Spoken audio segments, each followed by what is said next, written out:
I didn't want him back.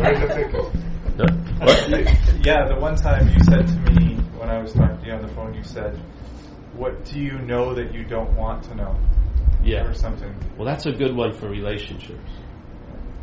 It's a good question. Because most people know what they know something, but they don't want to know because they're afraid of what they'll lose. They follow what they know. So, yeah. What is this that you know that you don't want to know? Because for a lot of the shenanigans to go on, there's got to be an act of denial of what can be known, or that thing. Yeah? Let's say the sense of being a victim. There's a lot that you can't let yourself know for that to be so. Yeah? So, what is it, I'll use it anytime people that I know are confused about their relationship. I said, what is it that you know that you don't want to know? Like, do you know that this isn't really working, but you don't want to know it because you have kids, or she's rich and you're not, and you want to get money or whatever? Is that the case? But usually confusion is just a smokescreen to not know something that you know. You just don't want to know it because it may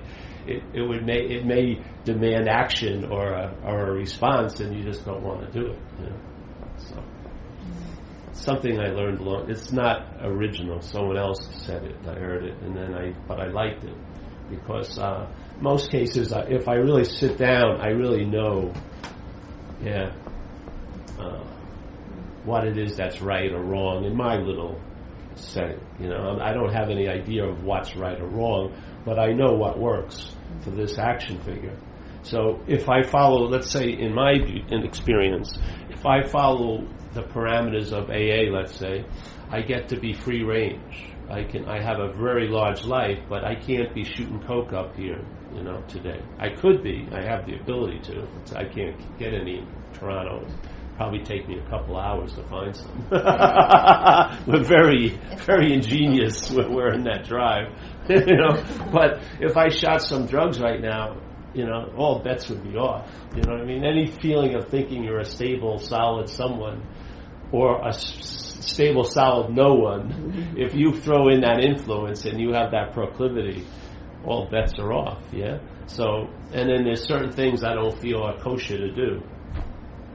You know what I mean? In relationships and other things. So as long as I don't cross certain boundaries, I've got a very large life as an action figure. I can roam pretty well and do things and do that. Yeah?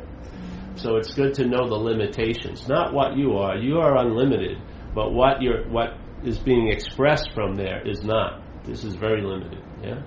So to know its limitations is a wise move.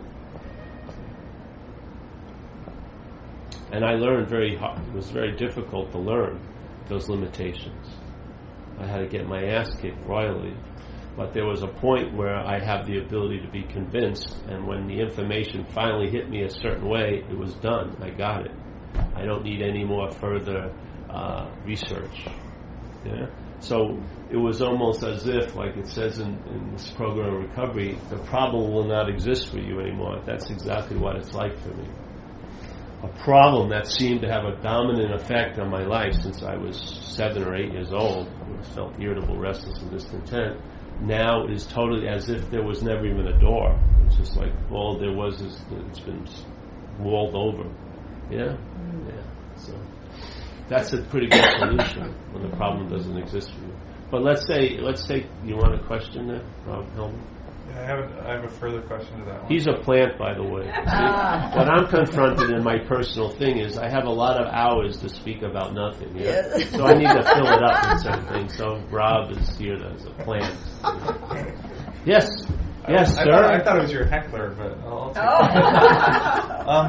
it. So going to what you said about what you know that you don't want to know, and then you said sometimes you know what works for your action figure. So would you call that your intuition or your gut feeling, or how does intuition, gut feeling fall into that? Into that? That's just, they fall into a way of living, yeah, and they become more available, intuitions and gut feelings, yes? And there's an immediate response, not a debate about the gut feeling. So the gut feeling occurs, and then there's a following of it. Yeah? The thought system, the failed thought system, isn't brought into the mix. You cut out the middleman or the middlewoman. You don't do it, it just happens. And so now information downloads in a certain way and translates in a clearer way. It doesn't get muddled by the claiming of the selfing, where it changes, brings in the past and the future and concerns about what would this really do to me if I follow this. You just hit it hits in your gut. Yeah. And if you don't do it, you're accountable, because usually the shit will hit the fan. Seriously. Yeah.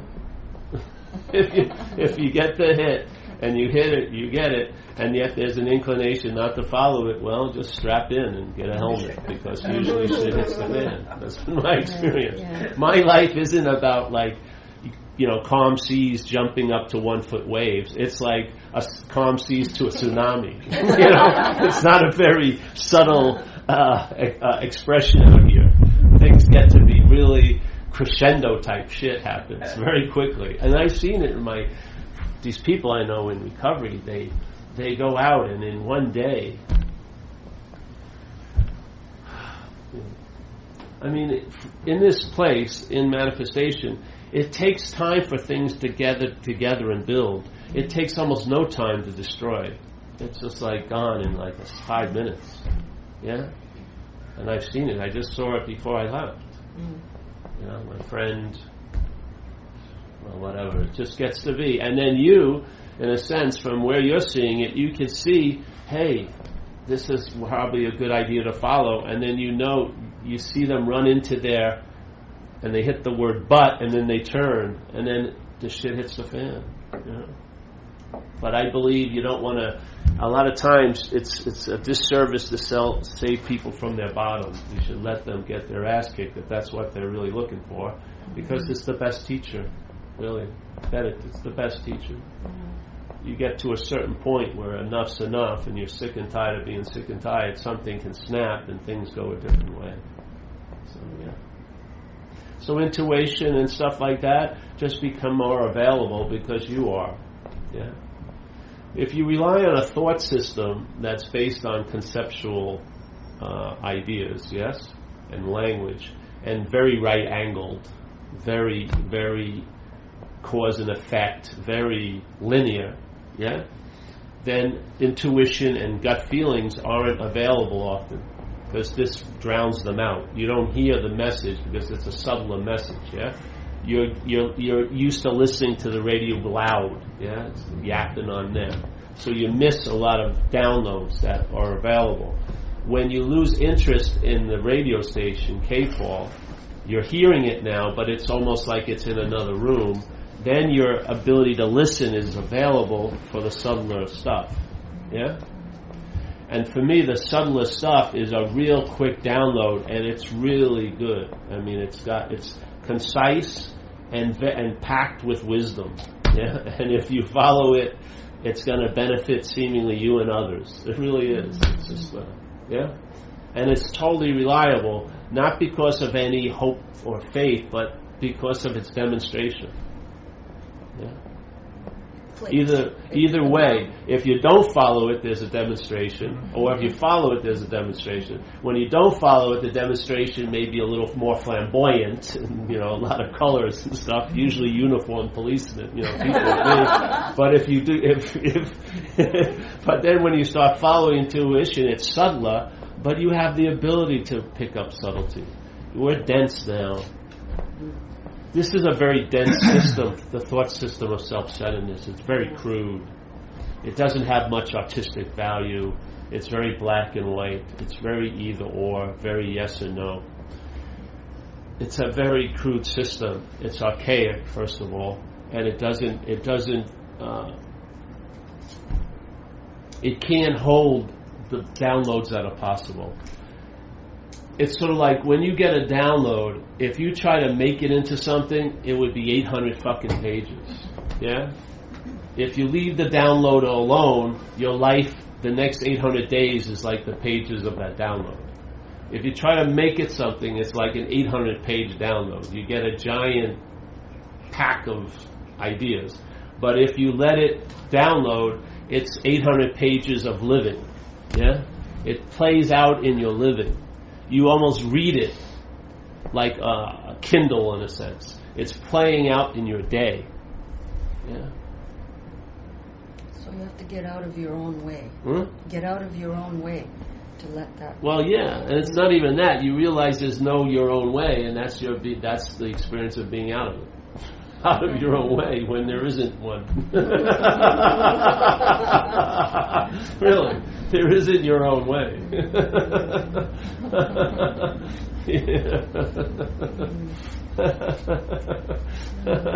I hate to admit it, but hey, we're all in the same stream, baby. It's all.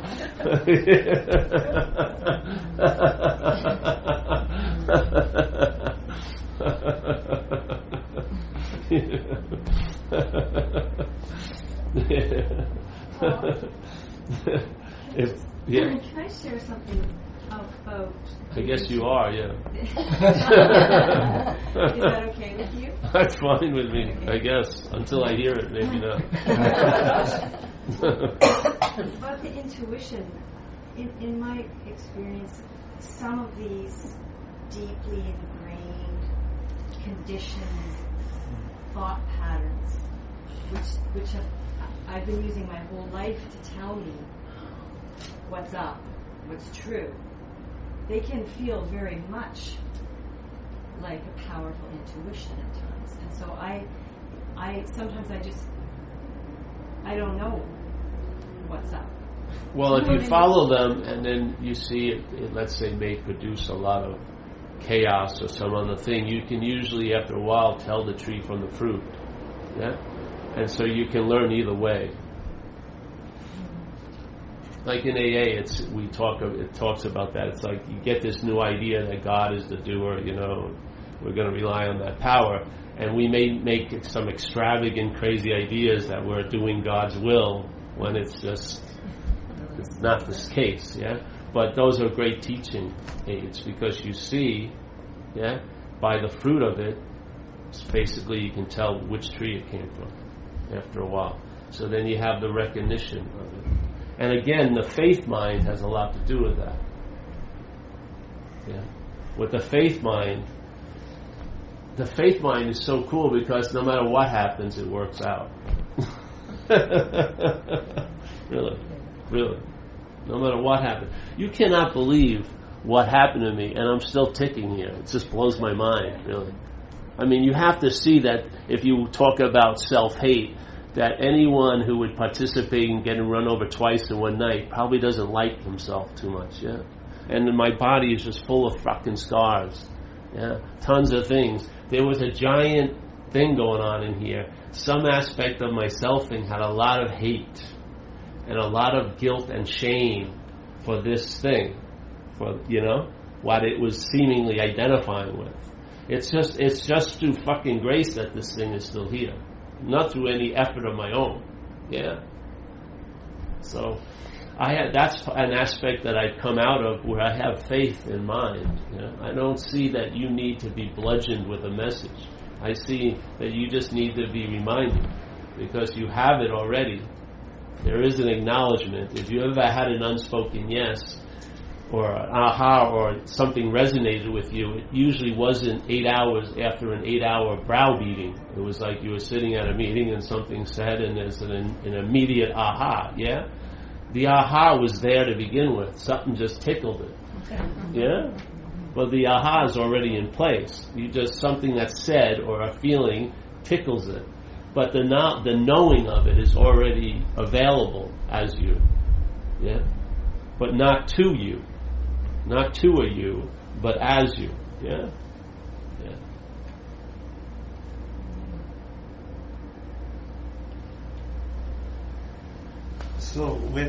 So when you get a download or you get this gut feeling, you don't try to understand it. You just follow it. That's the last thing you want to try to do. Just understand it. Yeah. And then just follow that just to try to get it clear. I don't know, clear in my own head. That stuff. But and then by following that intuition or gut feeling over time, it's like a muscle that gets stronger. in the sense that Yeah. you get used to it and Well, get yeah. more sensitive. Yeah.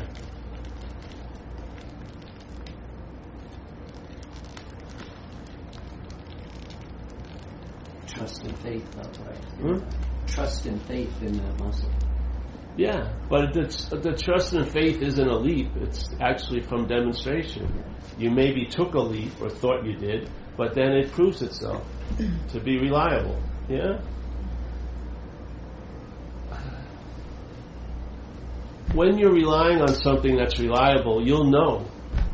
When the mind finds some place to rest in that's reliable, it's not a place, but let's just say, when the mind starts resting in something reliable, it will reflect that reliability in the way it's expressing. You'll travel in a different way. Just like here, if we had a rose bush here, here, and rose bush was in a really small pot, wasn't getting much water, wasn't getting any light. Now the rose bush isn't blooming, So on the consequential level, that's the only thing you get. Hey, I'm not blooming.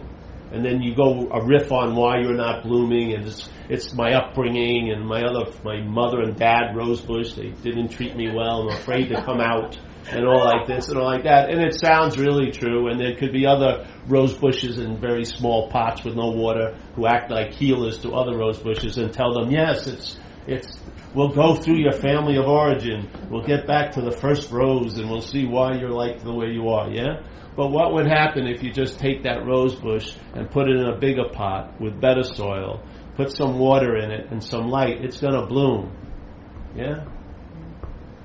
It's going to bloom. It's based on what it's relying on. Its inability to bloom isn't its inability. It's not in the right conditions and circumstances to bloom.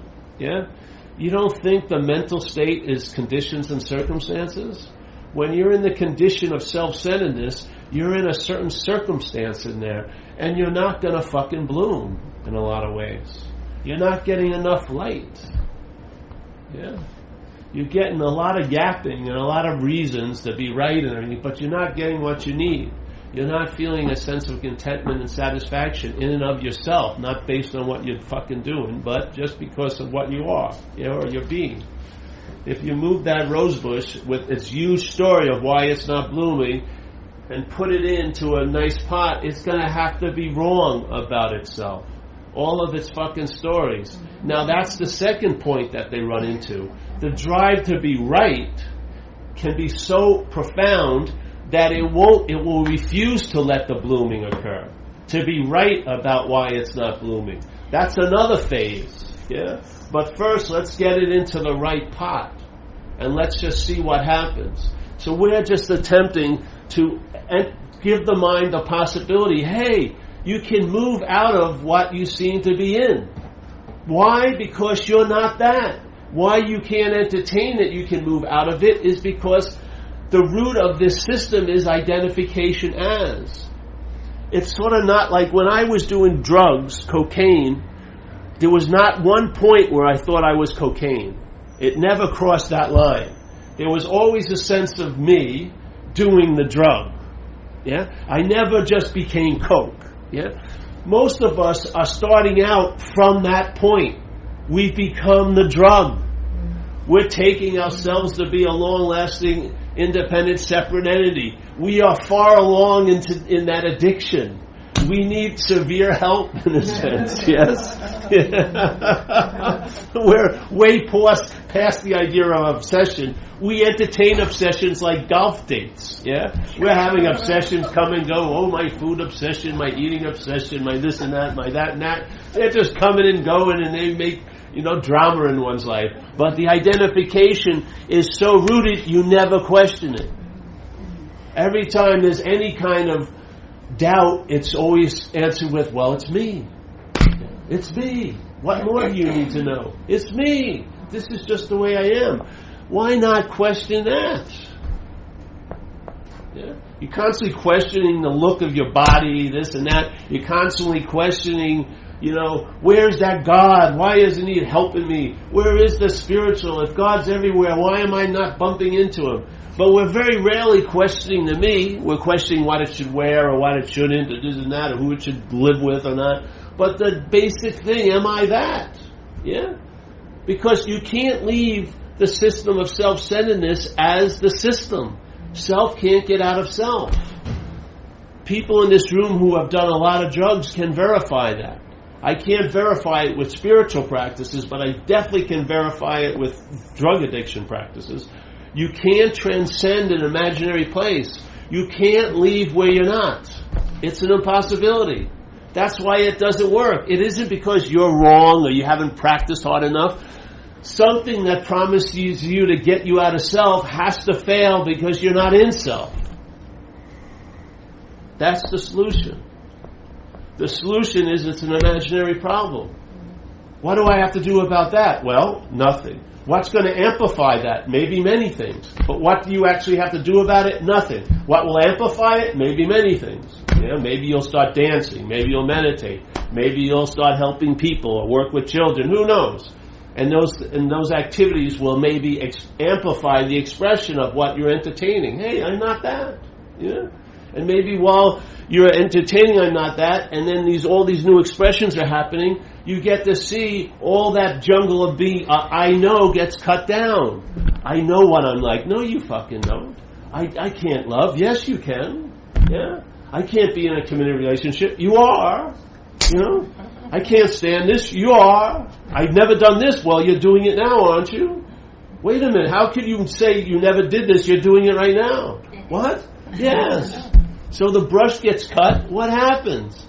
Some space. You feel the space.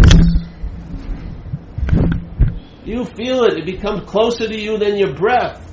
You feel it. You're walking around. You sense a presence. Hallelujah. You're not a fucking catastrophic event that's going to happen on society every day. You're just walking around. You're okay. You know what I mean? You're chilled out. You're not vindictive to the other animals. You're just walking around. Maybe you'll actually even be of help.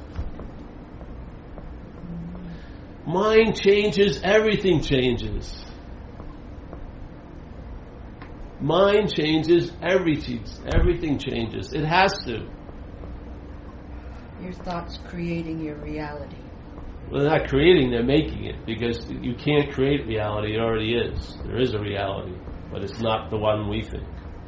But we make a reality, yeah.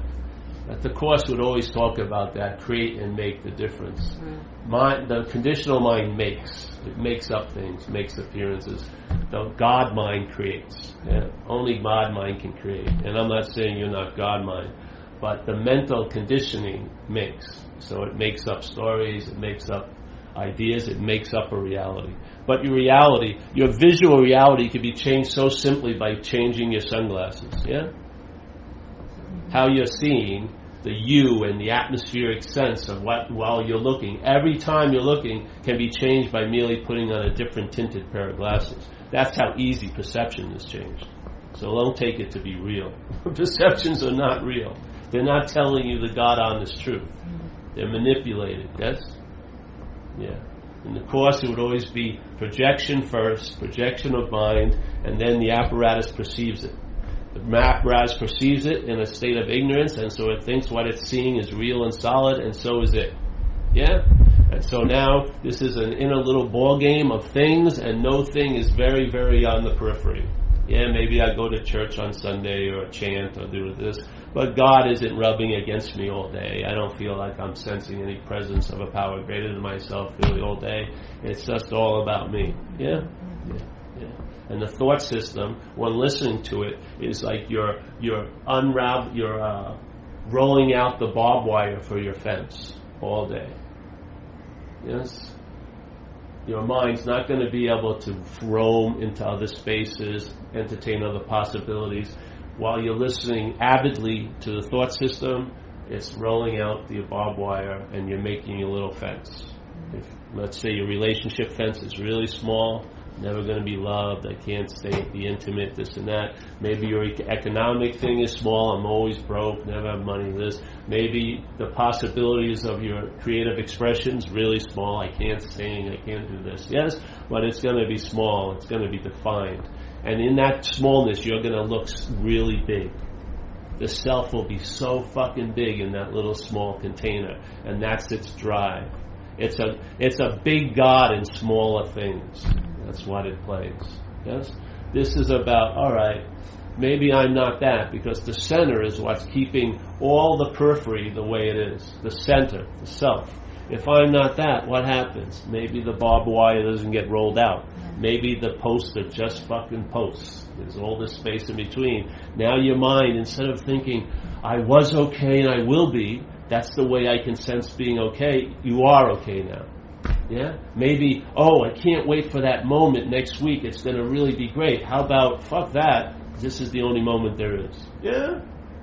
Maybe, geez, I got to get that new book of how to really be in the moment. Maybe the realization that I can't be out of a moment. Fuck that book. Let me read some good freaking novel, instead of the same claptrap, All right, now breathe again. And remember where you are. Give me a fucking break. You're here. It's like trying to rehearse for the play while it's in progress. You're already in the fucking play. You can't stop and sit and go over your lines. This is all ad lib. It's like that thing they do. What do they do in sometimes those comedy clubs where they just riff? It's sort of like that. It's just a giant riffing going on. We may say the same old, but it's a giant riffing. Yeah. So improv. Improv. Yeah. So the mind, the ordinary mind and the enlightened mind, like they say in Buddhism, is the same mind. Yeah. One ordinary mind is living behind made-up fences and taking that to be all there is.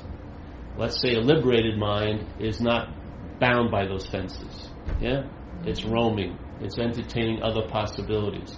As if, wait a minute, doing and having into a state of being is ridiculous. Let's switch that around. I'm being, and let's see what I'm going to do and have. Instead of, I'm going to become what I am by doing and having, I'm going to express what I am by doing and having. Yeah? Sort of seems like the same thing, but the intent is totally different. Yeah? Instead of trying to get to being from doing and having, you're now in being because you can't not be in being. Yeah. See, it's not like you're in being, like you finally acquiesce to the invitation. Oh, now I'm in being because I did this thing, I went here and I did that, I purified, now I'm in being. No, you can't be out of being. See, this whole thing we're entertaining, the possibility of being in something we can't be out of, is insanity. That's how it happened with me. I didn't finally realize, I've arrived. I realized I've never left.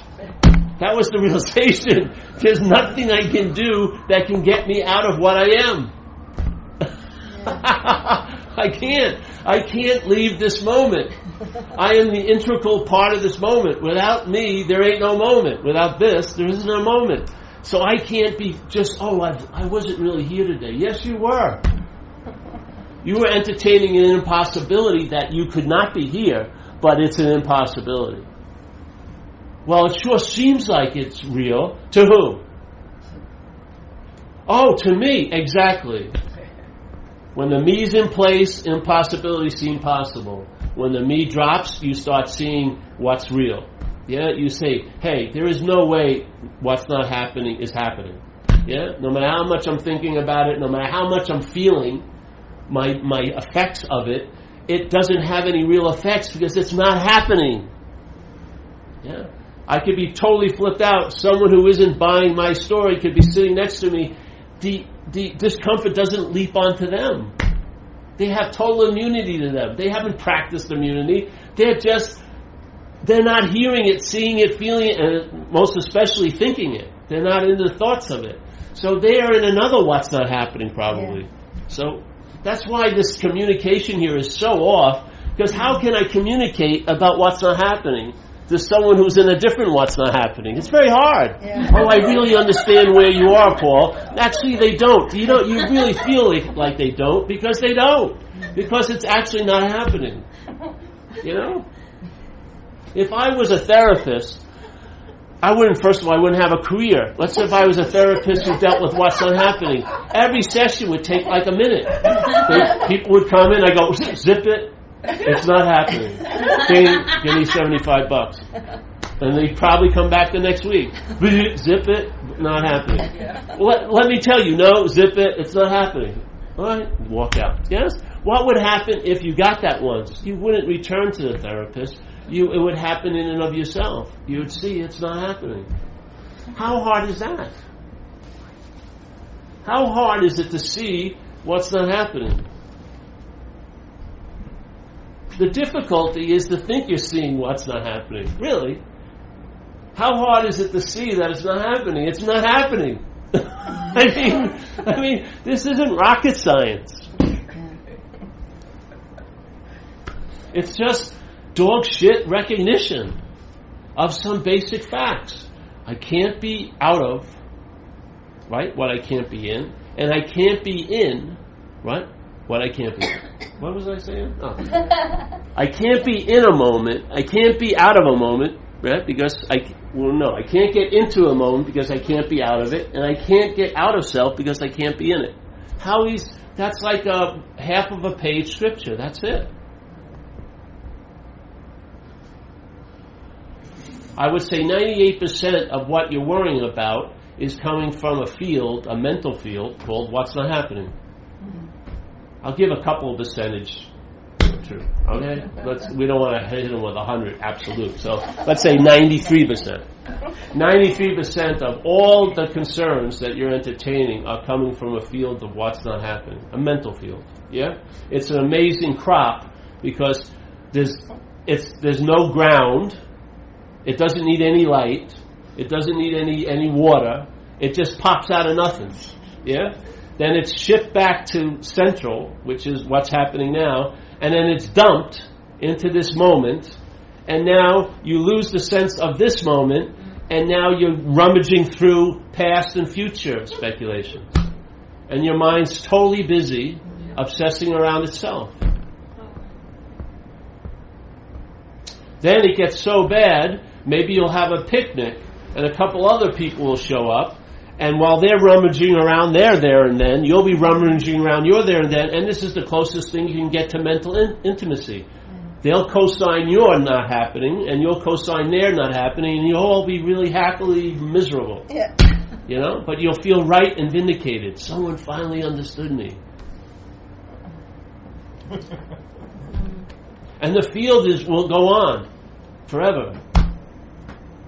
As long as you seed it, you're going to have a crop, and you're seeding it. Your thought system is seeding it all fucking day. And these talks, as soon as the word but appears, that's the seeding. That's the seeding of the mental realm. It's so easy to be in this light now, but there you go. You're like Johnny Appleseed throwing the seeds out, and you're going to go back and be right about the crop, and you're going to harvest it, and you'll try to sell it. No one will buy it because they're stuck with all their turnips and onions, and everyone will be at their market, and oh, let me look at yours, look at mine, look at that, yeah, and the whole place will stink, yeah, and you won't want to die. You'll be so afraid of dying. But have you ever really lived? You just don't want the book to end. You want another 5 chapters because you think it's somehow some miraculous thing's going to happen that's going to turn it all around. I'm telling you, it won't. Yeah. Hope is one of the biggest crops of all in the mental realm. It's constantly creating hope. Hope is valuable at a certain point in a certain phase of living. Then it becomes a disservice because it blinds you to what's happening. Yeah. I hope this isn't occurring, but you better realize it is so you can respond to it. Yeah? I hope these aren't the cops. It's too fucking late. You're going to be handcuffed in a minute. I wish I hadn't done that, but you did. That stuff doesn't work, yes? Now, there's tons of ways. There's a lot of people that will teach you better ways to live here. I just question the whole framing of it. Yeah? If everything is framed by self-centeredness, and the frame has the biggest influence, if I keep changing the pictures, I'll get different experiences, but ultimately nothing has really changed. But if the frame is questioned, yeah, and the frame gets dismantled, maybe this thing that seems to be a stagnant 6 frames will become a part of a mural, like a living mural that's going on all the time. Yeah? That you're only catching a very slight glimpse, and your mind's partitioning a very slight glimpse of the mural and making it 6 different things. But man, the whole thing in and of itself is the movie or the picture. Yeah? Your mind, instead of being like a partitioner and a separator and a comparer, now opens up, like in Japanese art, where you see the space between the leaves. You see the space in the terrain when they paint terrain. It's attempting to remind the mind of spaciousness, because that's of its own nature. Every one of those paintings is a self-portrait, really. You're getting to see your own mind in them by seeing the space, sensing the space. Yeah, that's what's looking back at you. Your own mind. It's calling for you. Get it, you know? Stop attending to so much of the twig and the branches. See the space that they're appearing in. Yeah? The same thing could be used when you look back on you. You can, instead of just seeing all your things, all your beliefs and ideas and all that, you'll see that you're made of space. Infinite possibility. With no need to express if it doesn't want to, but the imminence of it is there. Yeah. I find entertaining it has a big effect here. You'll just travel lighter. I'm like 60-something years old now. I don't like leaving California. I like surfing every day. I have a really easy life. I have a couple of satsangs a week. I don't need much money. I don't have a family. Everything's good. I have my bed there. I have the food I like to eat. You know, I don't come here to see Toronto, really. I could care less about seeing stuff. I see enough in my neighborhood. You know, I can walk around. I can go to the same park and I never get bored of it. I can walk, you know, it's fine. I come here because this message, yeah? Not because I know it, it's a seed assignment. This message has one oomph in my life. It has a desire to express. It wants to get across. It does. Yeah. It's definitely not. And so that's sort of like the intuitional hit. I have to follow that. If I don't, my life there's a lack in it, in a sense. There's something that's, because if I'm not being reminded through the sharing of it, yeah?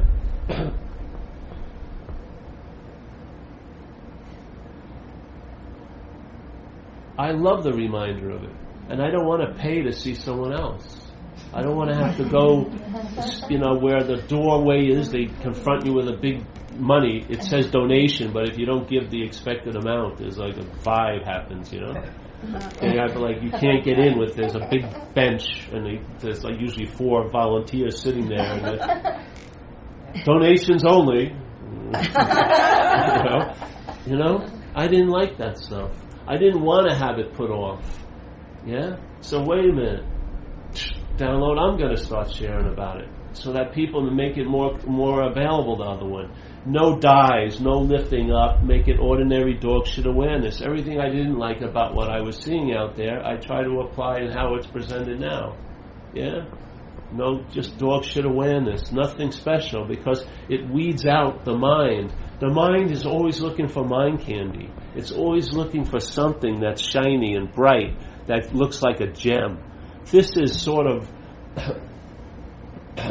ordinary, yeah? It's not special. All of us have special and profound experiences. But the dog shit awareness, that availability of knowing constantly that presence as uninterrupted by any events or bumps of this place, uninterrupted by anything that happens, to have that assurance is truly... it's applicable where the rubber meets the road. It will affect your Tuesday mornings. It will affect your relationships with your dog and other people. It will affect your relationships with strangers with no effort on your part. It's just shifted. Yeah? Just like when I was a drug addict, there wasn't much effort in it. It was effort in getting the stuff, but I was going to act badly. You know what I mean? It wasn't a vigilance. I wasn't working hard at it. I wasn't taking retreats how to act really badly. I was just fucking acting badly because of what mind was running the show. Exact same things happening now. The way I'm behaving now has nothing to do with any vigilance or practice. It comes through what's dictating the game. Yeah?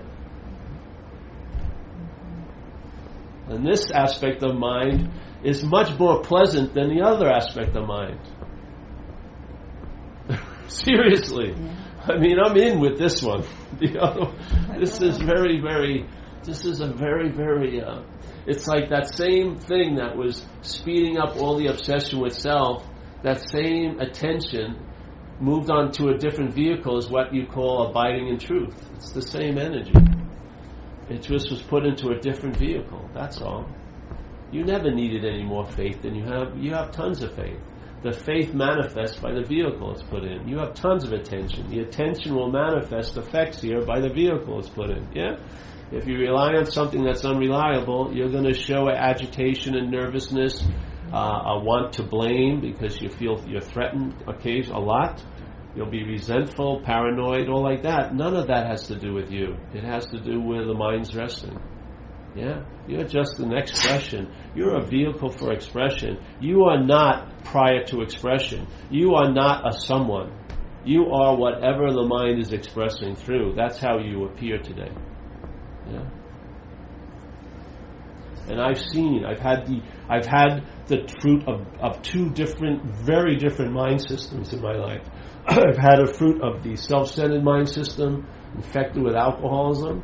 I've had the fruit of that for year after year and years, and now I've had the fruit of another aspect of mind, another modality of mind, for many, many years. And I'll tell you, I much rather walk through this orchard than the other one.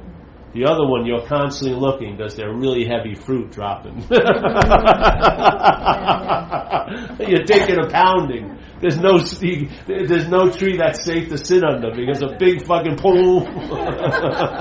2 to 5. Boom. Emergency visit. Boom. Eviction. Boom. Conviction. Boom. Now, the ones that live now, they float. Yeah. They don't have so much weight. They just float. Yeah.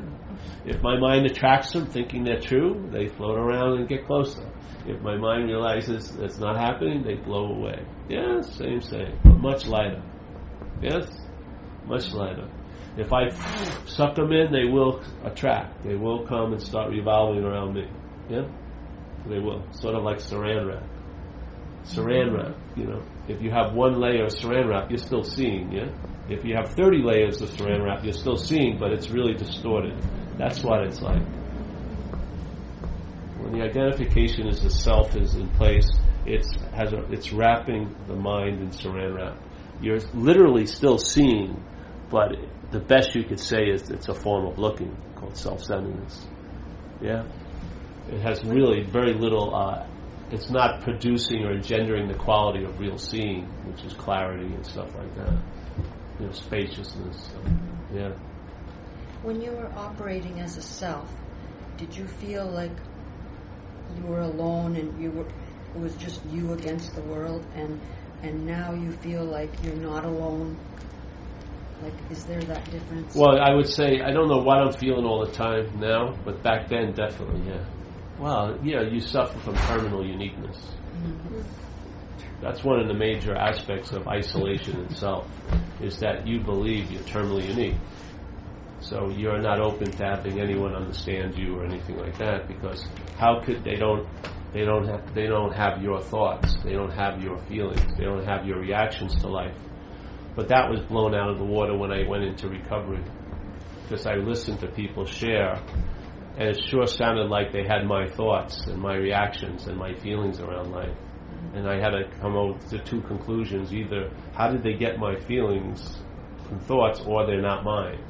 And I took the latter one, that they weren't mine. And as soon as they weren't mine, I got some space. Yes. The blizzard moved away. I had a bigger eye of the storm, so to speak. Yes. So then I went farther with this message I heard, that none of these thoughts are mine. A lot of space. Yes, yeah. And then the guilt and shame, and if you have a lot of guilt, sooner or later it's going to turn into shame, where you inherently feel something's wrong with you. It's not like you're guilty for something you did, you're in shame. You're ashamed of. Yeah? So either the shame's there, and then it produces a lot of guilt, or a lot of guilt will produce a sense of shame. When that's in case, that's an incredible terminal uniqueness. And anything like uniqueness or terminalness, any movement of selfing tends to contract, yeah? So you get more and more contracted, yeah? And then you get more dense in a way, yeah? And all this message is about releasing that contraction, and so that it's sort of like if you were in a mental yogic posture called self-centeredness. Let's say it would be like this, and it's the practice of this yoga only has one asana, one position, and that's self-centered, like this. Yeah. So you're like this your whole life, and this is how you see things. This is how you receive things. Yes. And then you hear this message that, hey, you may not be that, and it gets in.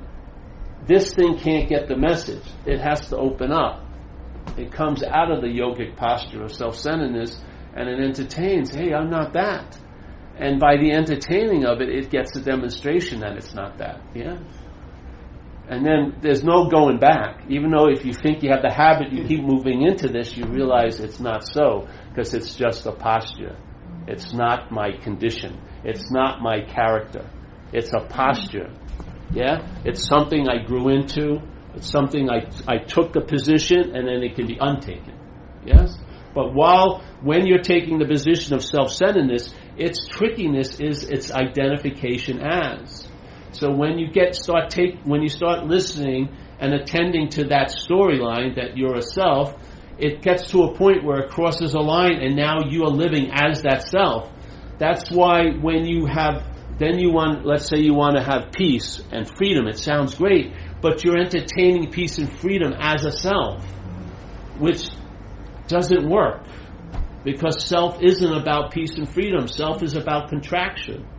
That's what it is. Mind is very, very large. In self-centeredness, it becomes pinpointed. It takes on a false reference point, and then the whole life is told from that reference, and you give everything that's happening a new direction. How is it happening to me? Yes? So everything is given name and form, like in Hinduism. It says mind gives name and form. That's what happens. First it gave this form the name Paul. From there on it's given name and form to every fucking thing else. And if you live by that interpretation, you'll never, never get the sense of your real nature, which is formlessness. Yeah? You're not of thingness. You're not of a thing. Yeah? Because a thing isn't going to be able to become an unthing. It's just a realization you're not a thing. It's not like I'm working hard as a thing to become an unthing. I think that's way too much. It's just realizing you're not a thing. That's the non-thing. Yeah. It's like when the lion sees its reflection, it's becoming a lion. Becoming like a lion is given up immediately, because the recognition is, I'm a lion. All right, now what? Well, it may be uncomfortable, but you'll find out. Yeah. I'm just sharing what happened, This is how it worked with my crazy head. I couldn't be presented the truth because my mind used the truth like a bat. Just, I'm not there. I'm not measuring up to the truth. I should be a lot better. I got to meditate more. Yeah, I got to do this. I got to go on another fast. I got to purify. I'm inherently dirty. This and that. The last thing I needed was hear this crazy idea about the truth. It just was a giant bat for my head to use to beat the shit out of it. So, But to question who's swinging the bat, that worked for me. That finally worked. I don't want to hear about the ocean of bliss. I want to hear about what I'm not. Yeah? So that I can recognize I'm not that. I don't want to recognize I'm that as that. Yeah? I don't want to recognize I'm the ocean of bliss as a self. It's like I'm going to put the ocean of bliss in the frame of self. Jesus, it's going to be a very small ocean. Exactly. I'll be the only one in it. I'm the only one swimming in my ocean of bliss. I'm so special and unique. This worked for me. Hey, bro, you're not that. What do you mean I'm not that? You're not that which the system of thought is inferring all day. What do you mean? Every time a thought is held as yours, it's being used to point to the subject, to the false subject. Who's that? You. What do you mean? Me? Exactly, me. All right, shit. That hit me, I entertained it. So you're telling me the activity of my bondage every day is through the word my, basically. It could be signified by one word, my. Yeah, that's what I'm telling you. All right. Give me some examples. All right, look at the difference between a thought and my thought. A thought can be heavy, but it's never going to be as heavy as my thought. Oh, so wait a minute. So a thought isn't actually giving me a meaning. I'm giving the thought the meaning. Exactly, bro. How am I doing that? Well, if you're engaged in the sense of being a self, the system called self-centeredness is providing the meaning of your life through you. How do you like it? Well, I'm telling you, it's pretty claustrophobic. And my desire since I was 6 years old was to get out of it. Well, that's probably a good inclination, but I'm going to give you another bit of advice. What is that, man? Self can't get out of self. Oh, so that's why nothing's fucking worked. Exactly. If you're identified as the problem and you try to leave as the problem, that's a bigger problem. Boom, that's why all those freaking 13-day retreats. That's fucking why. I would drive to the town and in a day and a half later the effects would be dismissed and the same old would reign supreme again. That's why. Yeah, that's why. This isn't like you were bonded in 1973, but it's an activity of bonding. The glue has to be applied every day. It's fast setting, but it can't secure because it's an insane improbability what you're believing. But it holds it pretty good for a day, and then it has to reapply it. That's why you have 70,000 thoughts a day. They have the application, because the mind needs something to piggyback on to apply the glue. So if you only had one thought, there would only be one sense of my thought once during the day. What would you be doing all the rest of the day? Finding out you're not that. So no, we're going to flood you a blizzard of thoughts. So every time a thought is seen, it will be held as yours. And the claiming of the thought will be the bondage of your life. The claiming of every feeling by the word my will be what will be the bondage. Instead of one link, which was easily broken, we'll have 70,000 thoughts. Instead of one link of a feeling, we're going to have thousands of feelings. And each one of them is going to be pasted with the word my, and it's going to glue your mind to this insane idea that it's a long-lasting, independent, separate entity. It's terminally unique, and it's very, very fragile and vulnerable. And it has a huge future with tons of needs it has to make sure it gets. And it's got to do whatever it has to do to take care of itself. Fuck the rest. If not, you're going to be really bummed out on your couch, watching the same movie, eating popcorn, and blaming everyone in the world for your demise. Welcome to the world of selfing. Yeah. Well, that fucking paused my mind. Many times I heard this message. I would leave a place and my mind would be on a pause. And I'll tell you, the raw mind was getting busy. The raw mind finally clambered onto one idea, which was, I'm not that. And as soon as I entertained I'm not that, the next thing it entertained, finally, I can be free of that. Not free as that, but free of that. Yeah? And being free of that doesn't entail practices and work. Being free as that does. Being free from it doesn't. Yeah? Now, I may be in a condition as an apparatus that I need a program, such as AA, to do what? To diminish the mental state, because the mental state is way too big. It's been fed way too much for way too long. Yeah? So now we're going to give it a little starvation plan. Yeah? And the mental state's going to diminish, and almost miraculously, something that didn't seem to be there is going to become obvious. which is a mental state, another state of mind, you want to call it spirit. And you're going to have the ability to reflect that, brother, because you've got a giant satellite dish like everyone else does. Yeah? And you can open up to that fact, and your mind is going to have a new fertile ground, and it's going to be fed a new nutrition, and you may start feeling fucking alive for once. You may not have to shoot up coke to feel alive. You may not have to sleep with 2 women and shoot up coke to feel alive. You may not have to jump over bridges with bungee cords to feel alive. You may not have to do all these things to sort of electroshock into a feeling that you're alive. You may be just content doing the chores, maybe cutting the lawn, maybe walking around, maybe being available to another person. Yeah. These are the possibilities. People are afraid of the nothing that seems, because like you say, all those thoughts are coming and your mind is busy all the time, and people get used to that pattern, and so it becomes fear that holds them back from just letting go of that and see what happens. Fear of the unknown. Whatever it is, it doesn't really matter. If they don't want it, they're not there, whatever, it's fine. But for ones who want it, I think it's good to have it on offer. I do. Because I was really looking for it, and I couldn't find it. Because I only had one way of looking at it, from the level of doing and having. And it wasn't being produced by that in my life, through spiritual practices. It may do it for others, it just didn't do it for me. Yeah? And then I have a very strong sense of what it was like when I was a kid. Not what happened and everything, but the mood or the atmosphere.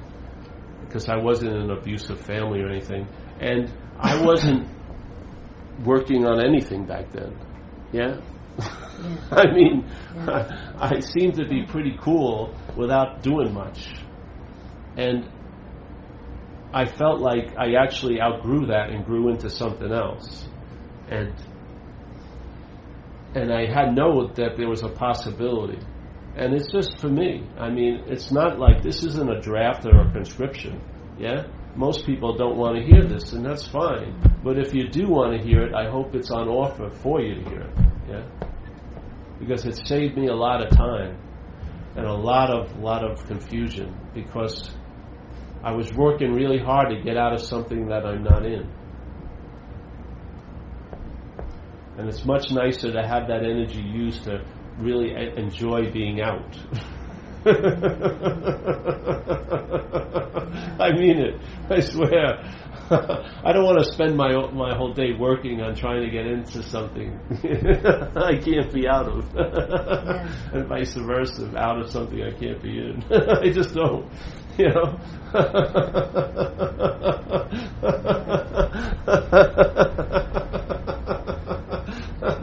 I have better things to do now. Nothing.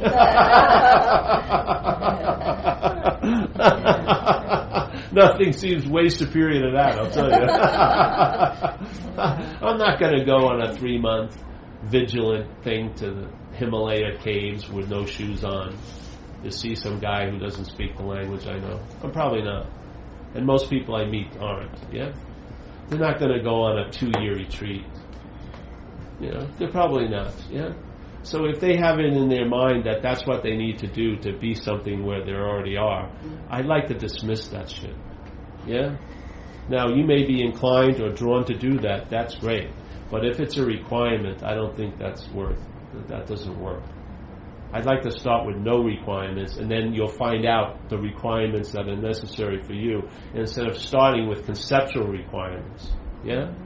I'd like to sort of clear the field, drop in, see, and then, all right, see what helps, But first get the clarity about, let's start from the starting point, at least, yeah, before we traipse off on the journey. Let's make sure that we're in Iowa before we buy all the maps and get ready to drive to Michigan. Let's make sure we're actually at the point of departure,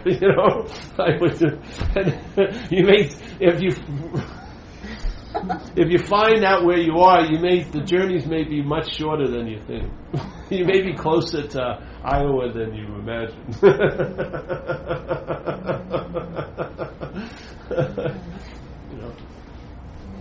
But I'm not saying there's nothing to do. I'd say let's clear out the shop, the thing, and find out what's required for you.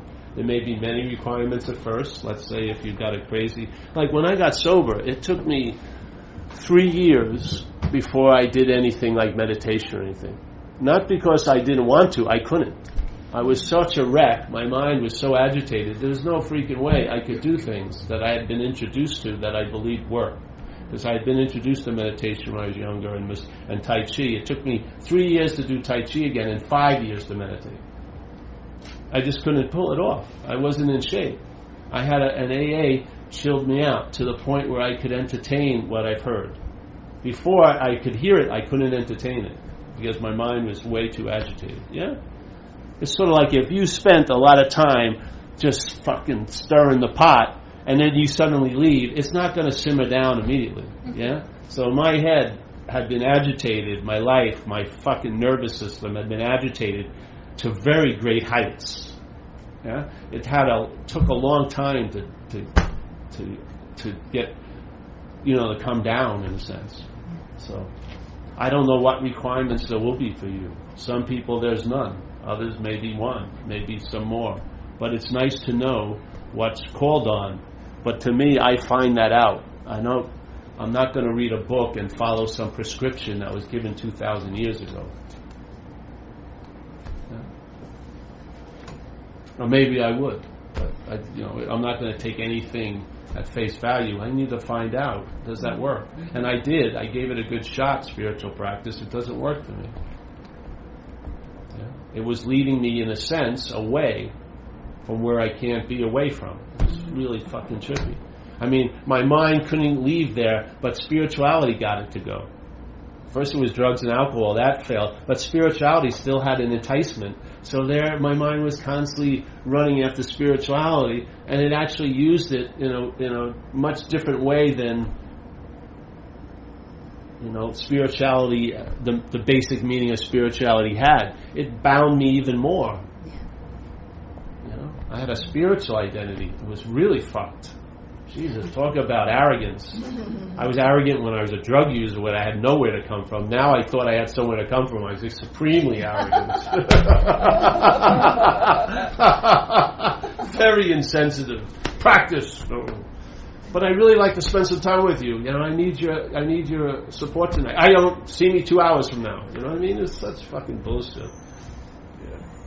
Yeah. This is much more flexible. Yes. I take a seat, someone says, hey, I'm sitting there, I get up. Yeah? I don't move in. It's just all like a seat assignment. It's like musical chairs. No chair has my name engraved on it. The music plays, I get up, and then when it stops, you sit down. All right? So now I'm working. So this couple months I've been painting houses again. So then the music starts, trip to Toronto, sit down, giving a talk. Go home, paint houses. Sit the music up. Yeah? Time to make money. Then there's a time not to make money. Chills out, all right. Then I get into maybe really quiet. Hang out, take a lot of walks. Yeah? Time to surf. It just goes like that. Yeah? And you have the ability to sense it. You get the call, and then you can respond. You're not up in that fucking porno theater of Paul.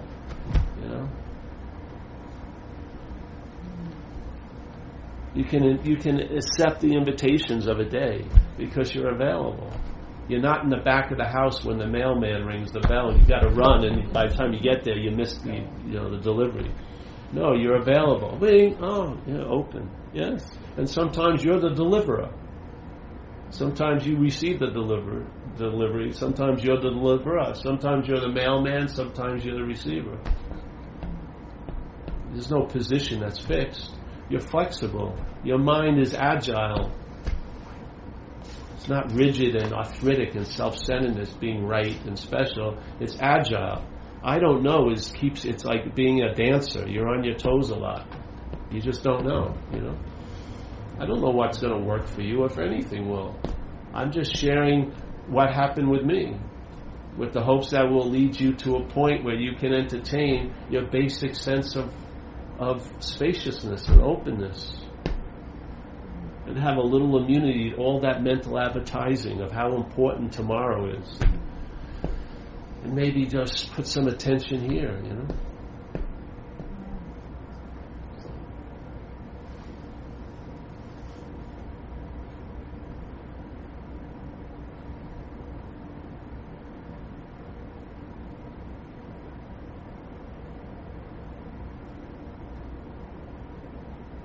You can. This almost sounds like the ocean, yeah. Yeah. In my mind, except it doesn't. Usually, ocean has different, goes up and down a little more, but it's that same, roar. Mm-hmm. Yeah.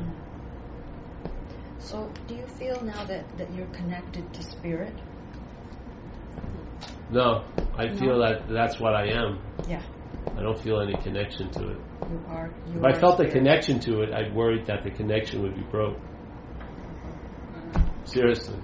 If I felt I was connected to it, I'd be worrying that the connection could be broke. But if you are that, then that worry doesn't have any weight. Yes. That's what I love about the absolute of the backdoor way, in a sense, where it's not that I've become something. Yeah. I'm just not what I thought. It's just much easier. Yeah. It's much quicker, and it doesn't take any time. You see, just like to recognize something's not happening doesn't take any time.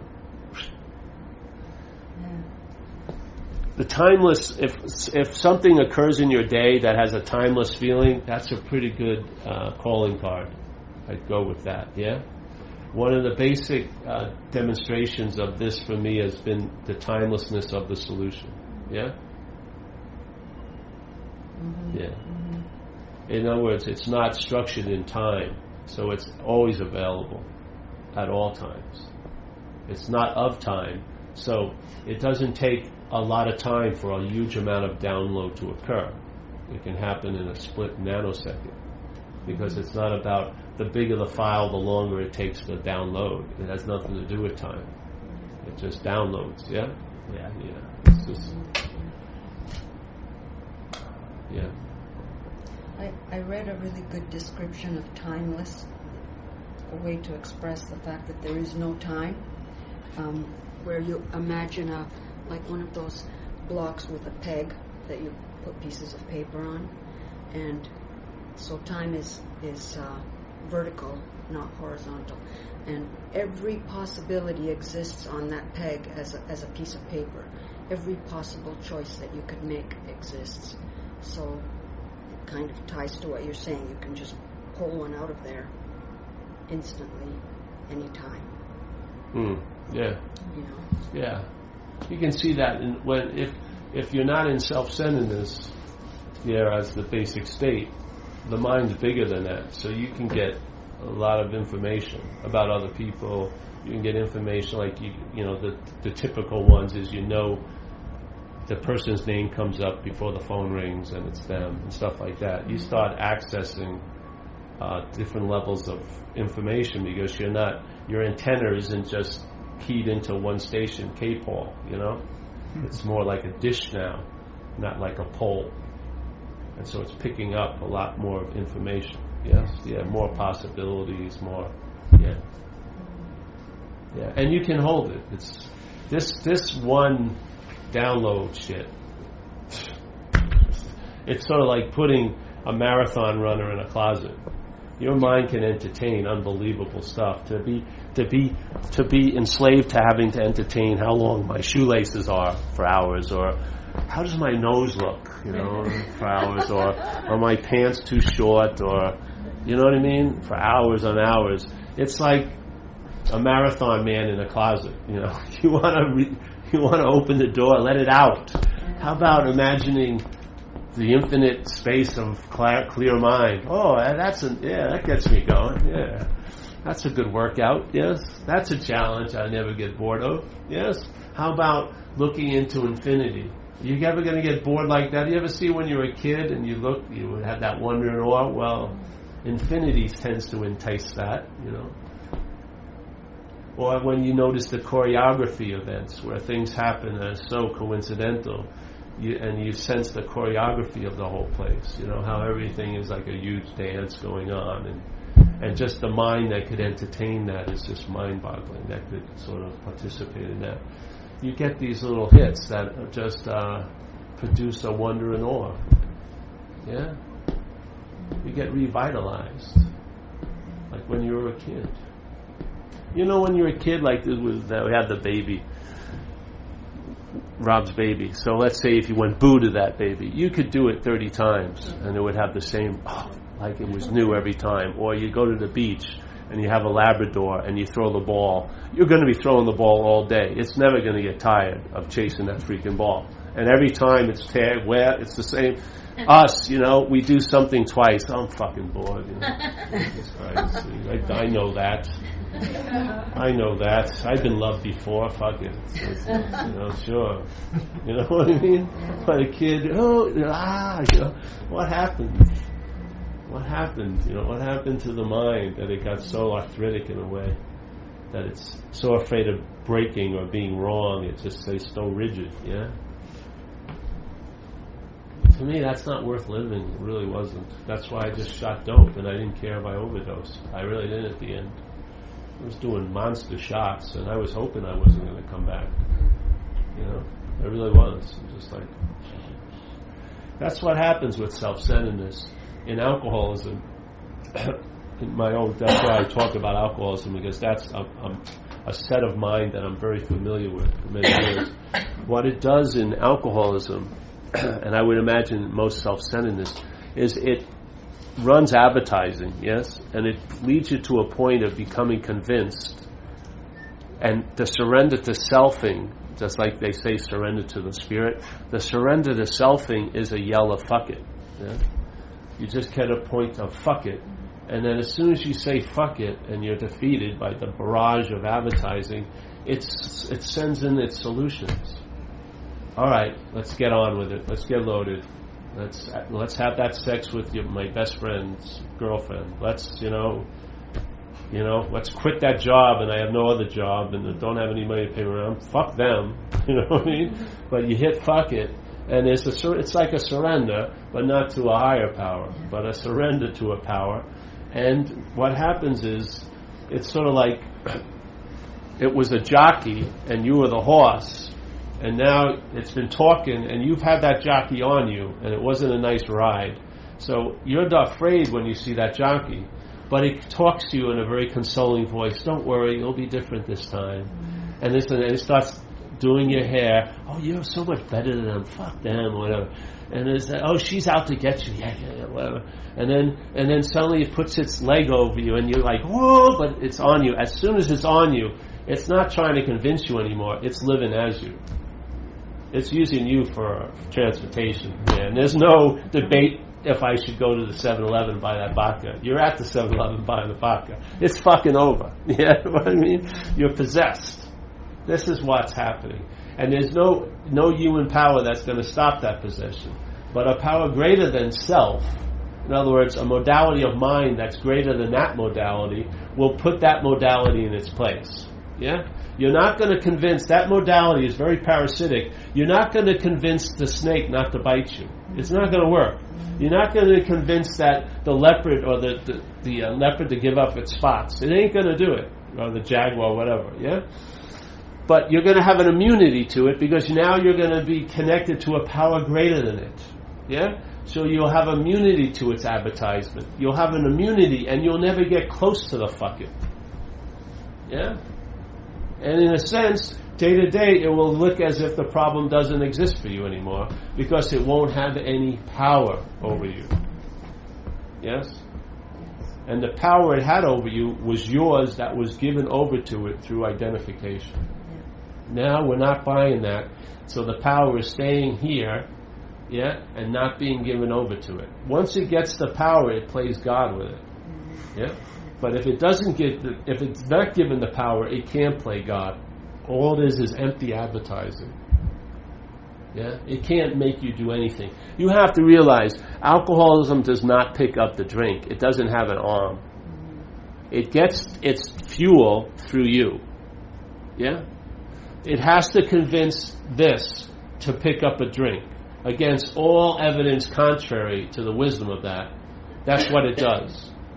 As soon as it has your compliance and you drink, it's like the genie's out of the bottle. Now it's over. Yeah? It can't shoot up It needs you to take the drug and say, yeah, this sounds like a good idea, and put it in there. After it hasn't been a good idea 5,000 times. Yeah. Usually, at that point, it had to be brought about by a fuck it. Yeah. You had to get to a point of fuck it, surrender, and then, all right, let's fucking shoot up. Yes, this is what happens. It's happening on big scales like in AA, alcoholism, and it's happening in daily life with everybody. Yeah. The selfing is constantly the salesman at the door. If it ain't the front door, it's the side door. If it ain't the side door, it's the skylight. If it ain't it's the cellar. It's always knocking. Hey, you're a loser. Hey, they have more than you. Hey, whatever. Yeah, and all it's asking for is your attention. That's what it wants. Once it gets the attention, it runs away with it. It doesn't need you anymore. It's got the attention, and that's its fuel. Yeah. Is there ever a point when somebody talk about being enlightened, that when some teachers talk about being enlightened or stuff like that, I'm not really sure what that means, or does that drop away? The knocking ever drop away? Do you think truly in their lives as well? Or? I have no idea. The ones I've hung out with, I don't know. I just had dinner with some of them, whatever they were, but they were teachers. I was at a big roundup of teachers. Or is that a fantasy? I don't know. I don't know. I don't know. Some of them I didn't really like that much. Literally. The way you describe traveling lighter, I can really get. I just stick with traveling lighter. The enlightenment thing, I read these things about Tibetan monks that go into the tent and all that's left is their nails and their hair. They turn into light. Yeah. No, I never met anyone that happened to. Yeah. I mean, they go so far that their body turns into light. All that's left is hair and nails, fingernails and stuff. The monks come back in 7 days and they're disappeared. Yeah? Far out. I mean, I would think I'd have to do quite a lot to produce that kind of state. I'd rather just travel lighter today and like the Yankees or the Blue Jays or, eat some food or surf or do things like that. I just want to travel lighter. I'm not really looking to get up on the top of the mountain. I'm happy on this side of it. It's fine. I just want to stop traveling. I just don't want to carry heavy pails all day. I'm traveling, I know that. And I just want to see what bags can be put down. You know what I mean? Because I'm tired of traveling with all this weight. And so the bag I found, which was the big one, was the identification as a self. So I started entertaining that. So first I would put it down, but I'd always look back and go, and as soon as it went, I'd go back and get it and claim it again. But one point I walked away, and I didn't, whose bag is this? I just didn't say anything. Whose big bag is this? That's wrong. And I just left it at the station. I don't know what the fuck's happened to it, but I don't care. Because I've been traveling a lot later. That's the point for me. Enlightenment and this and that. I went to a talk, man. I went to a talk once. I had to do hopefully no one's going to listen to this. I'm pretty sure no one will listen to it anyway. But I went to a talk and these people were talking about being awake, and the assumption was you're not, and it was a real thing, and it was like Advaita hell, Advaita non-duality hell. I was sitting there, I just couldn't wait to fucking leave, but I was consigned to be there to speak down the road, I said, this is fuck. My friend looked at me and says, fuck, let's go outside. I went outside. He says, man, that's like Advaita hell. You know what I mean? I don't give a shit about that awakening or enlightenment. Let's just travel lighter. Yeah. See what works. I think you're inherently awake. And that power is so strong that you can act as if you're not. I really do. So when the knocking's happening and you can feel you're being pulled in that direction, how do you cut it? Well, you don't need to cut it. Just if you're feeling like you're being pulled in that direction, what seems to keep you stabilized? Why not honor that more than what's pulling you? Yeah, that's faith mind. In other words, if I'm being pulled, where am I being pulled from? Yeah? Let's say if the knock on the door is asking me, where am I being pulled from? I think this is the stronger pull where I am. And I think that's my belief and knowing of that is the faith I have in mind so it gives me immunity to all the pulling. Yeah. Was that something that was strengthened as maybe the release became easier? Like yes, you weren't it was as strengthened by dedicated entertaining it. Yeah, and honoring it. Yeah, yeah. I'm serious. The head, my type of head. If a miracle, when I was out there, if a miracle happened at 9:30, I had forgotten about it by 10:30. But I have a resentment that I've been entertaining for 35 years. You know, my mind's bent was not to recognize miracles. Yeah, over time, through gratitude and other things, I honor. Really, what I honor all day is what's absent in my life. Seriously, I am so fucking happy. A lot of stuff is in here right now. I'm so happy. This thing that was playing, I was intently listening to it.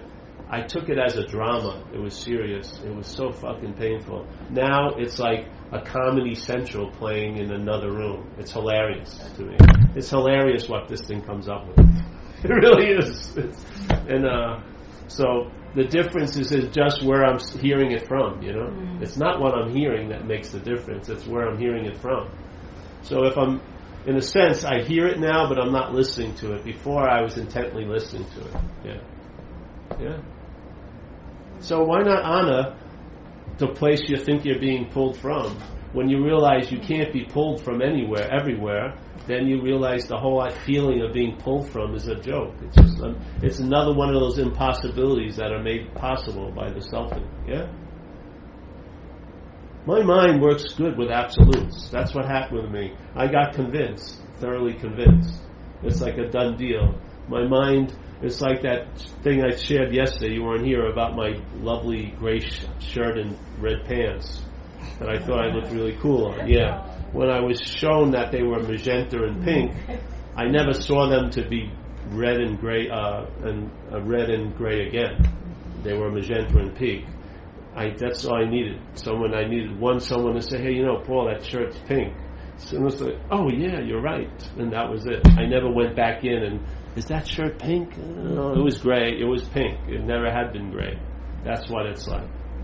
There'll be a point where the mind has the ability to be convinced, and it will be done. Yes? So all this sense of being moved from, to and fro. It's like the identification as the bobbing ball in the water. So we get moved by this wave. Of course, we're thinking we're the one who did it, but a wave moved us. And then we get closer to the big wave. We want to be closer, and we think we did something to get there, but another wave moved us there. Yes? So we're not that. We're not the bobbing ball that's moving back and forth, close and farther, high and low. We're the space that's happening in.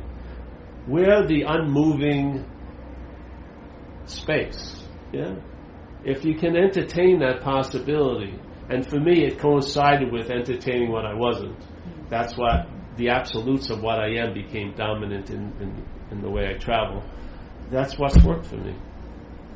I really truly believe there are a lot of impossibilities that we've been taking to be possibilities. That's why we're trying to get into a moment we can't be out of. That's an impossibility to be out of this moment. So why try so hard to be in? So any form that you seem to be in this moment, that's being in the moment. Even if you don't think it is, it is. Yeah? So, yes. I just wanted to talk about what's not happening within relationships. So, She's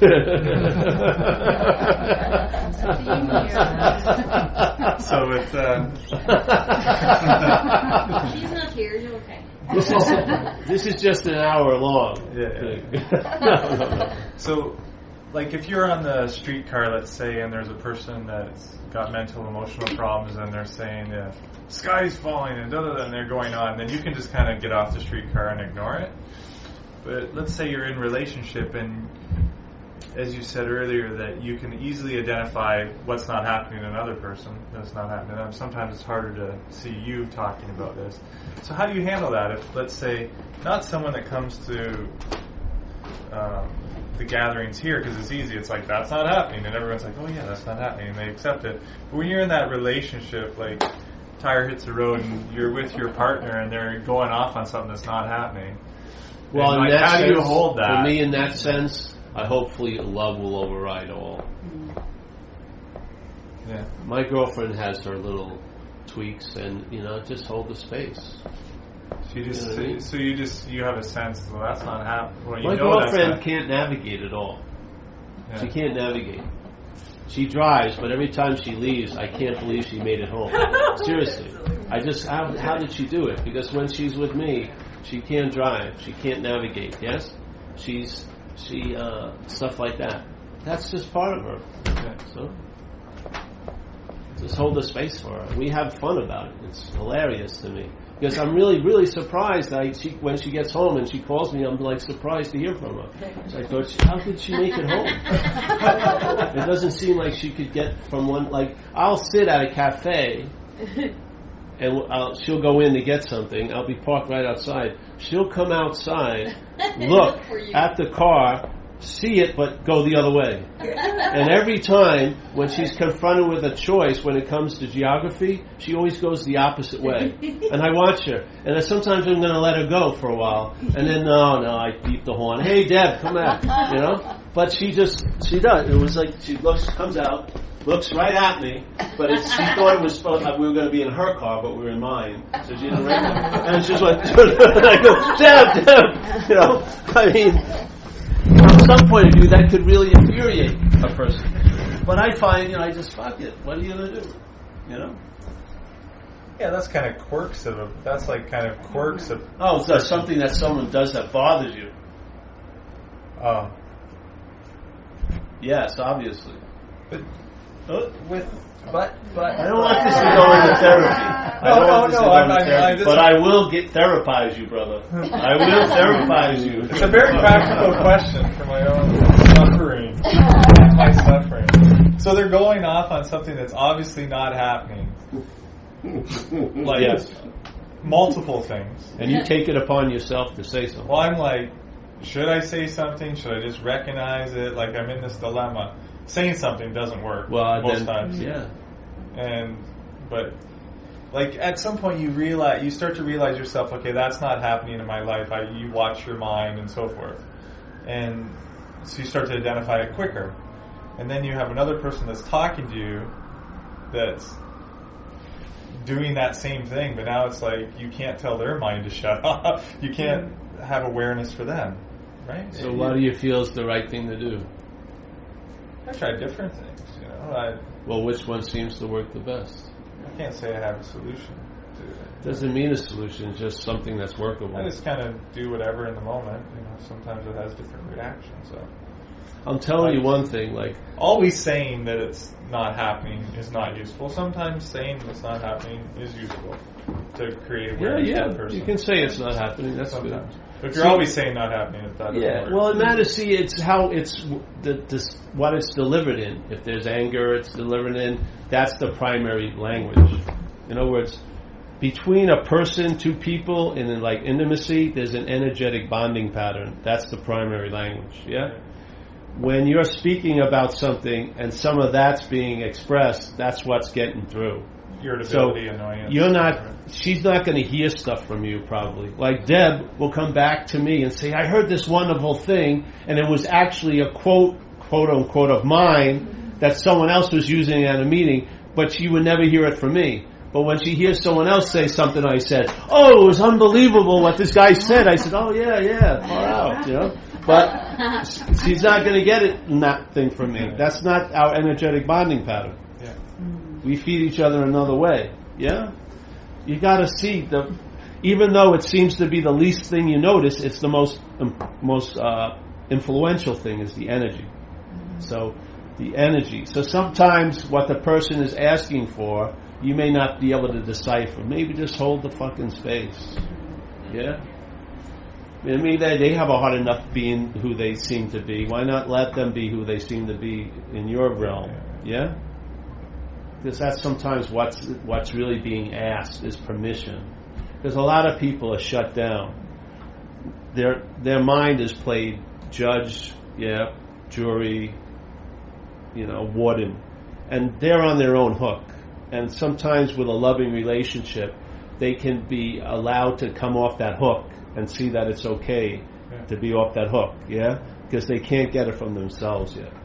So, yeah, I would, like as you were talking, it kind of came to me. I probably would, if I was trying to help them, I would probably hold the space. If I was trying to end my pain and suffering, I would probably say something. That's right. So you're mostly, you can see it's mostly for you. Yeah, no, absolutely. I'm like... Because a lot of it isn't bothering them.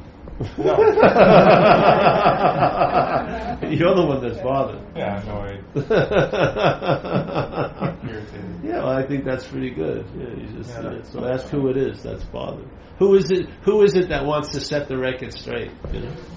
I asked a Zen teacher once this question, and kind of relates, is that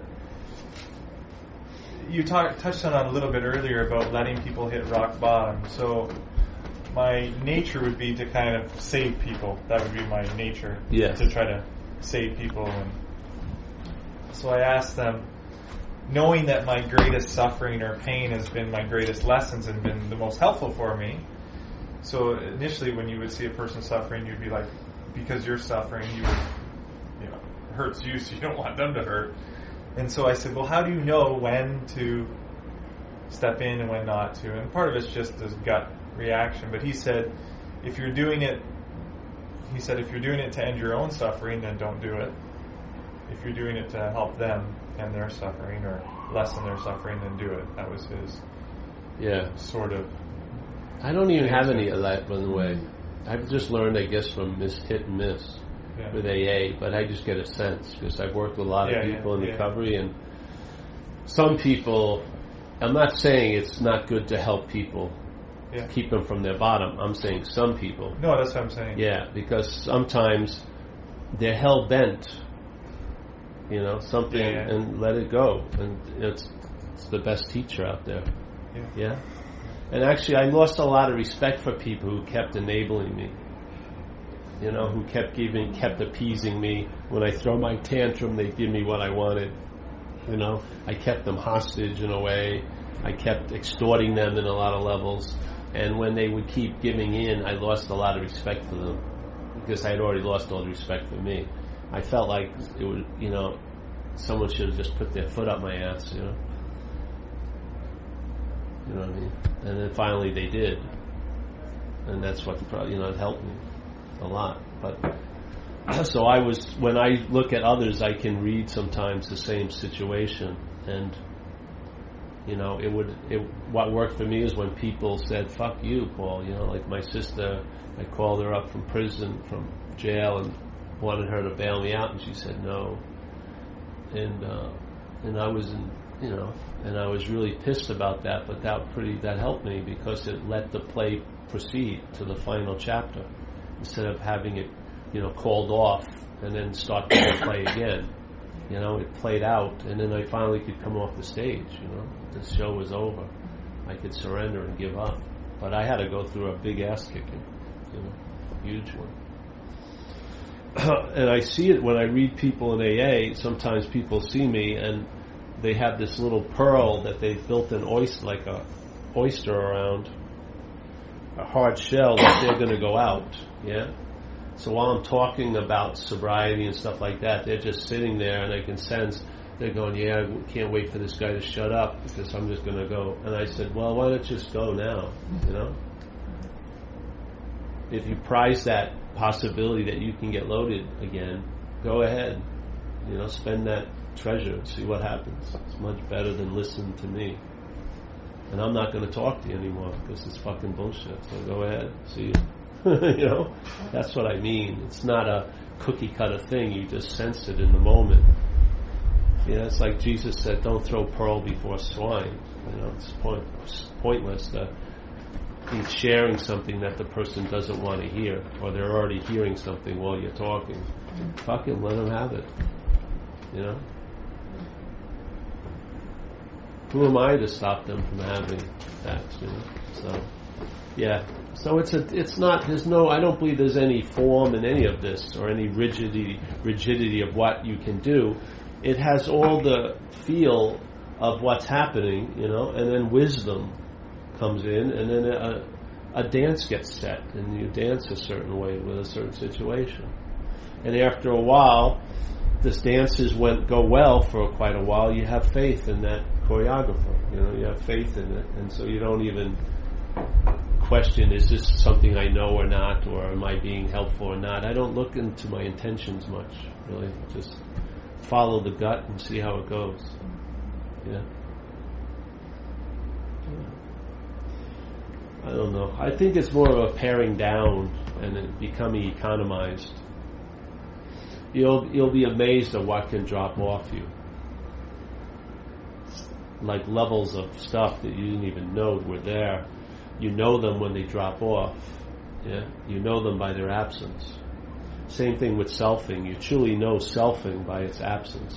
When it loses its major influence, then you get to see it. One part of its major influence is you don't see it. It blinds you. Yeah, that's the whole point. It's sort of like an octopus with the ink. You're living in that ink all day because the parasite has you. It's when you get relieved of it, you can see the octopus. You can see it. You can see the tentacles. You can sense the marks on your face from the tentacles, and and now you know the beast, which I find changes the beast. When you see it, it changes it. That's like it says in physics that you and I, in every experiment, the observer is the biggest influence of the experiment. So when you see the parasite, it ain't the parasite in a sense anymore. Yeah? A new meaning is given to it by the mind.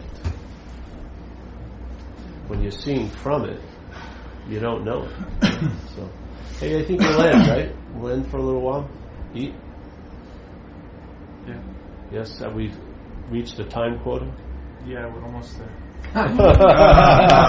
No, we're there. Want to stare at us? What? You want to stare at us for a bit?